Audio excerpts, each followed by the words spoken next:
There are significant new developments in the mysterious death of 18-year-old Nolan Wells that we want to talk about tonight. 10 miles. That is how far Horn Island sits off the Mississippi coast. 10 miles of open water between a holiday beach and the mainland. No bridge, no road. You get there on a boat, or you do not get there. And the water around it has a reputation that did not start with this case. The United Cajun Navy has warned that the currents in that search area are strong enough to have caused drownings before, per Fox News. That is not an explanation of anything that happened to Nolan Wells. Nobody has established how he died. The independent examination came back undetermined, and the state's is sealed. But you cannot read this case without understanding the place it happened in. So this video is about the island. Nobody has been charged. Police have not named a suspect. Let's build the timeline the way the record actually has it. 4 anchor points, nothing more. That's the honest shape of this case on paper. The first anchor is the trip itself, July 4th, 2026. Nolan Wells, 18 years old, on a boat trip to Horn Island with friends, per CNN and WLBT. The island sits about 10 miles off the Mississippi coast, per NBC News, and it's federal land. That detail matters later, because it's part of why the FBI is involved, per the Sheriff's Department via locks. The second anchor lands in the afternoon. The United Cajun Navy, a volunteer group, not a law enforcement agency, put together a report that is not an official finding, per TMZ.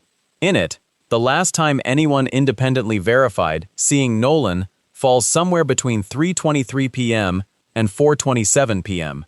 Read that again. 64 minutes. That's the window in which someone last saw him, and after which no one can verify seeing him. The report itself is careful to call itself what it is, a volunteer group's account, but it's the only window we have on the record. The third anchor is a GPS record. The Mississippi Department of Marine Resources, in data obtained by CBS News, shows the boat departed Horn Island at approximately 4:31 p.m. 4 minutes after that sighting window closes, the boat is underway. You can check the arithmetic yourself. 3:23 to 4:27 is 64 minutes. And then at 4:31, the GPS says the boat is moving. Now, GPS data tells you where a boat was and when. It doesn't tell you who was at the helm. It doesn't tell you what was said on deck. It just tells you the boat left the island at 4:31 on the afternoon of July 4th. The fourth anchor is a distress call. On that same day, July 4th, someone called SeaTow, the private marine towing service. The Mississippi Department of Marine Resources released the audio, per Sox's. The caller's words, as released, the bilge pump had stopped working. They were taking on water. They were sinking. The public record does not give us the exact minute of that call. It doesn't tell us who placed it or how many people were on the boat at that moment. What we have is the call itself, and the sequence it sits in. A boat off Horn Island, a failed pump, water coming in. Here's where the timeline gets hard to hold on to. After the GPS departure at 4:31, and after that sinking call on the same day, the record goes quiet. As released, it jumps from July 4th straight to July 6th. The official timeline simply stops. The next anchor is July 6th. A United Cajun Navy pilot spots Nolan Wells' body from the air, per the organization's statement and News Nation. Searchers find him face down, washed ashore near his last known location, 2 days after the boat left the island. That is the official timeline. 4 points: the trip, the sighting window, the departure, the recovery. And the investigation around it is still open. Jackson County Sheriff John Ledbetter says his office has interviewed more than 60 witnesses. The FBI is assisting with digital evidence because Horn Island sits on federal land, and the 3 friends who were on the boat have been interviewed, per the Sheriff's Department via locks. The case has yet to produce a single defendant, according to NOLA.com. So here's what the official timeline does not contain. The hours between that 4:31 departure on July 4th and the discovery on July 6th, 2 full days, are empty in the public record. And the one detail that might anchor them, that sinking call, has no clock time attached to it. The record says it happened on July 4th. It doesn't say when. 4 minutes. That's all that separates the last verified sighting from the GPS departure. And somewhere in that same afternoon, a call went out from a boat taking on water. The exact time of that call is not in the record, and that missing minute is where the official timeline stops being a timeline. 10 miles. That's the distance between the Mississippi coast and Horn Island, where Nolan Wells' body was found, according to NBC News. Not 10 miles of road. 10 miles of open water, no bridge, no road, no way to walk off the island if your boat stops running. If you want to reach Horn Island, you need a boat. And if you want to leave it, you need that same boat to get you back. People who take their own boats out there regularly know something about this water. The United Cajun Navy, the volunteer group that would later search for Nolan, warned, per Fox News, that the waters around the search area carry strong currents that have caused drownings. That warning didn't start after this case. It was already out there. Locals knew the crossing had teeth. But we're going to keep two things separate, because they are separate. A dangerous current is a fact about the place. Nolan Wells' death is an unanswered question. Saying the water is dangerous is not the same as saying the water killed him. The two statements are not connected in the record, and they are not connected in this script. Now, the timeline. GPS data from the Mississippi Department of Marine Resources, obtained by CBS News, shows the boat left Horn Island at 4:31 p.m. on July 4th.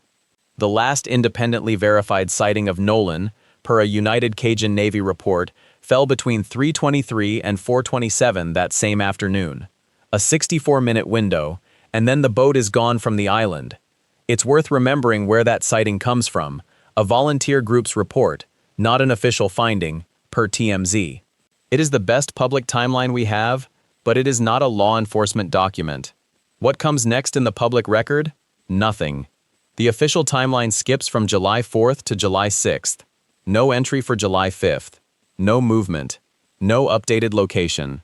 The next public fact is July 6th, when a United Cajun Navy pilot spotted Nolan's body from the air, face down, washed ashore near his last known location, per the organization's statement and News Nation. That gap in the timeline has a twin. The official state autopsy was completed by July 31st, per WLBT, but its results have not been made public. They are going to a grand jury. What they commissioned came back undetermined and pending, according to ABC News. A medical examiner's way of saying, we cannot establish what killed him. Not yet. So the cause of death is just as open as the calendar gap. And a public record that empty doesn't stay empty for long. Per Newsweek, the state warned that public conclusions can slow real ones. Commissioner Sean Tyndall went further, per WLBT, calling a purported toxicology report online fraudulent. So the gap is filling up with unverified documents and official denials. Meanwhile, the three friends who were on that boat are in the middle of it. The sheriff's department says they have been interviewed, per Jackson County Sheriff John Ledbetter via Laux. But according to WWL and the GRIO, they have also reported death threats and online harassment. One friend's attorney has sent a cease and desist letter, and the FBI is now investigating threats against the friends and against officials working the case, per Live Now from Fox. The witnesses who were on that boat are being threatened about it. That is what the gap looks like from outside.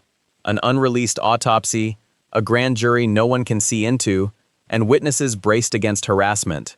But a grand jury is not the internet. It doesn't guess in public. It reads the report, it hears testimony, and right now it holds the official autopsy report on an 18-year-old who left Horn Island at 4:31 and never came home. The report is done. The grand jury is where it goes, and the public is not allowed to know what it says. So who gets to say something about that gap? Everyone. And the public record is already crowded with their statements. Start with the family. Christine Wansley is Nolan's mother. Their pathologist reached no conclusion at all, per CNN and ABC News. It is an open door. The examiners could not establish what killed Nolan Wells. Not yet. The family did not get the answer they paid for. They got a placeholder.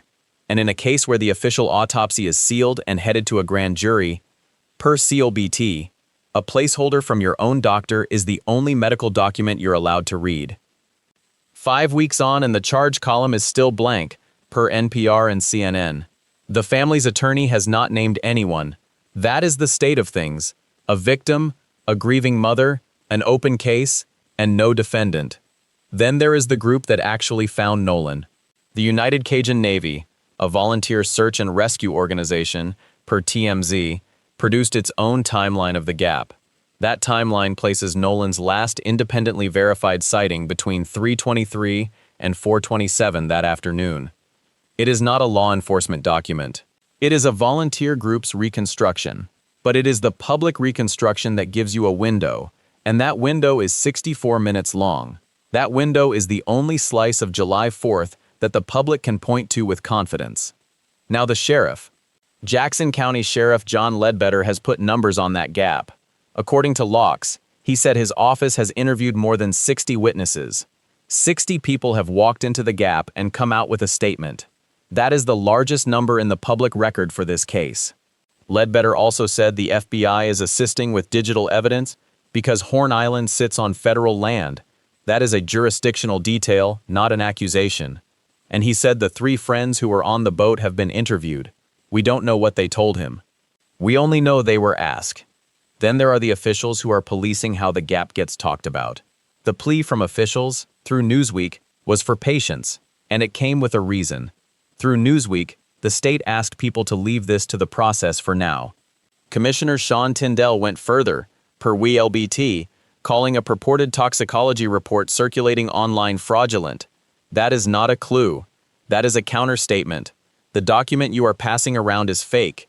So the same week the autopsy gets sealed, officials are telling you to ignore what you're reading.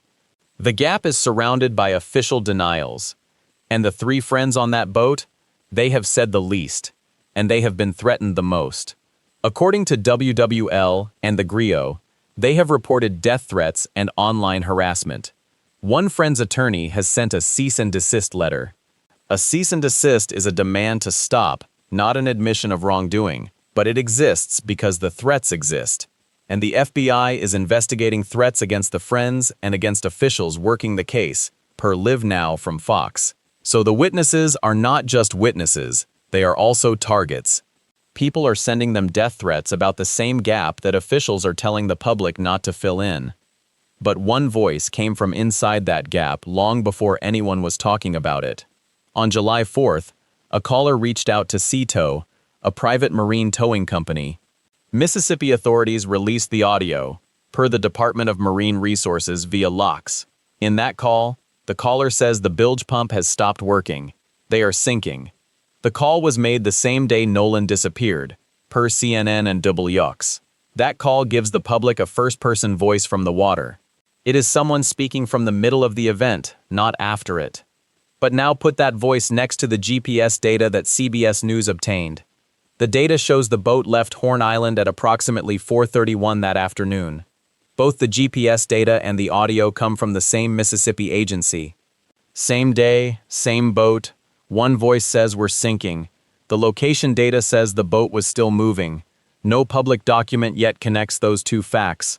And that missing connection is exactly what pulls the case into its next phase. But here is where the evidence starts to split into 2 different stories. The first story is the water. The second story is the phone. Let's start with the water. The GPS data from the Mississippi Department of Marine Resources, obtained by CBS News, shows the boat left Horn Island at approximately 4:31 in the afternoon. That is the boat moving, but the same agency released that audio of the call to Seatow per Locks, where someone says the bilge pump has stopped working and they're sinking. So you have one official record of a boat underway, and you have one official record of a boat taking on water. Those are not the same thing, and nothing yet connects them. Now the phone. The FBI is assisting with digital evidence, per Jackson County Sheriff John Ledbetter, because Horn Island is on federal land. That means the federal agency is looking at the devices, not the boat. The devices, and Sheriff Ledbetter told reporters his office has interviewed more than 60 witnesses. 60. That is a number that tells you the investigation is wide, but the phone tells you where it is deep. Here is what we actually know about the timeline. A volunteer disaster response group wrote it and says itself it is not official. That is a 64-minute window. The GPS says the boat left at 4:31, so the last verified sighting ends at 4:27. The boat departs at 4:31. 4 minutes. That is the entire gap between the last time someone saw Nolan Wells alive and the boat leaving the island. 4 minutes. And in those 4 minutes, the bilge pump either failed or did not. The boat either took on water or did not. And somebody made a call to sea tow. But here is the problem. The call to sea tow is not a witness, it is a voice, and the voice has not been identified publicly. We do not know who made that call. We do not know if they were on the boat. We do not know if they were on the water. We only know the call was made on July 4th, per CNN and Blocks, and the caller said they were sinking. Now the autopsies. The privately funded report settles nothing. Undetermined, pending, per ABC News. Not yet. The official state autopsy was completed by July 31st, per WLBT, and its results have not been made public. Instead, those results are going to a grand jury. That is the crucial word, grand jury. A grand jury does not determine guilt. It determines whether there is enough evidence to charge someone, and the fact that the autopsy is going there means the state is not ready to say what happened. They are asking a panel of citizens to look at the same evidence and decide. But here is what the grand jury will not see. The fraudulent toxicology report. The one Commissioner Sean Tyndall called fake, per WLBT. The one that spread on social media while the real autopsy was still sealed. The grand jury will see the actual findings. The public got a counterfeit. The grand jury gets the original. And the 3 friends on the boat? They have been interviewed, per the sheriff. They have reported death threats, per WWL and the Grio. One friend's attorney has sent a cease and desist letter, and the FBI is investigating threats against them, per Live Now from Fox. So the witnesses are the ones being attacked, and the officials are the ones telling the public to stop guessing. The evidence sits in the middle, sealed. So what could actually close this? The GPS data places the boat. The audio places the emergency. The autopsies place the uncertainty, and the grand jury places the decision, but none of it, has been placed together in one public document. The 64-minute window is still open. The 4-minute gap between the last sighting and the boat's departure is still open. The voice on the sea tow call is still unnamed, and the state autopsy is still sealed, which means the case is waiting on exactly one thing, and that thing is about to happen. They will decide. The charge, if any, is in their hands. This is the moment the state has been building toward since the body washed ashore, and for the family, this is the moment they have been dreading. Nolan's mother, Christine Wansley, has done what any mother would do. She has pushed. She has asked questions. She has hired her own experts. She has watched a fraudulent toxicology report circulate online and then watched officials call it fake. She has seen her son's death described as undetermined by one autopsy, per ABC News and CNN, while the official report stays sealed. She has done all of this while the world argued about her son's final hours. And now she waits. The grand jury will look at the GPS data. They will hear the sea tow audio. They will see the independent autopsy results and the official findings. They will consider the 64-minute window when no one independently verified seeing Nolan alive. They will weigh the fact that the boat left Horn Island at 4:31, per GPS data from the Mississippi Department of Marine Resources obtained by CBS News, and the last verified sighting was before 4:27. This is the part that matters. That 4-minute gap, the boat left at 4:31. The last independent sighting was at 4:27. 4 minutes. That is the entire span in which the official timeline works. If Nolan was on that boat when it left, the timeline holds. If he was not, it does not. The United Cajun Navy knows the waters around Horn Island. They warned about the currents, per Fox News. Currents that have caused drownings before. The search area is dangerous. That is not a theory. That is a documented fact. Locals knew it before any of this happened. The channel knows it. The people who live on the coast know it. 10 miles of open water, no bridge, no road, nothing but a boat between you and safety, and a boat with a bilge pump that had stopped working. The sheriff's office has interviewed more than 60 witnesses, per Jackson County Sheriff John Ledbetter via locks. The FBI is helping with digital evidence because Horn Island is on federal land. The 3 friends have been interviewed. They have reported death threats. The FBI is investigating threats against them, per Live Now from Fox. And still, no one has been charged. The case remains open, per NOLA. CNN, and NPR. The grand jury will change that. One way or another. They will either find enough evidence to charge someone, or they will not. And when they do, the sealed autopsy will finally be explained. The cause of death will be stated, the manner of death will be stated, and the family will finally have an answer. But here is the thing. The answer might not be the one they want. Undetermined is not a conclusion. It is a pause. The grand jury might decide the same thing. They might decide the current drowned him. They might decide the boat failed him. They might decide something else entirely. The evidence will speak, and the grand jury will listen. Christine Wansley will be in that room. Not physically, but her son's name will be. 18 years old. A boat trip on the 4th of July. A body found face down on the sand, washed ashore near where he was last seen, per the United Cajun Navy statement via News Nation. A mother who has spent weeks fighting for answers, while strangers argued about her son's life. The grand jury is about to decide, and the decision will change everything. For the state, for the friends, for the witnesses, for the strangers who have been shouting at each other online, but most of all, for a mother who just wants to know what happened to her son. The case is no longer in the water. It is no longer in the air. It is in a room with a panel of citizens and the sealed autopsy sitting in front of them. They will read it. They will deliberate. And what comes out of that room, if anything does, is not in anybody's control. A grand jury sits in secret and can decline to charge without explaining why. So the island stays what it is, 10 miles out, reachable only by boat, ringed by water that people who live there have always treated with respect. None of that explains what happened to Nolan Wells, and this video has not tried to. It is simply the ground the rest of this case is standing on.